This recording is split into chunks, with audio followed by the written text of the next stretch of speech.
Hi, my name is Ashok and I am your instructor in this course. As you know, a healthy balanced diet has so many benefits, including reducing the risk of developing chronic diseases, helping you to recover faster from illness, and maintaining a healthy weight. But that's not all. A healthy diet plays an important role in your state of mind. It's not just your physical health that's reliant on what you eat, but your mental health too.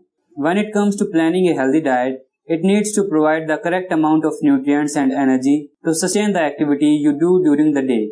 To ensure you maintain an optimum weight and have the energy you need throughout the day, then the amount of food you take in needs to equal the amount of energy your body burns throughout the day. Too little and you will lose weight, which will cause your body to struggle for energy. Too much and you will gain weight, which will put pressure on your body's vital organs such as your heart. In this course, we will discuss the most important factors of your diet that will help you to reach your fitness goals. Your goals might be to lose weight, to gain weight, to lose fat and gain muscles, or to simply live a healthy life.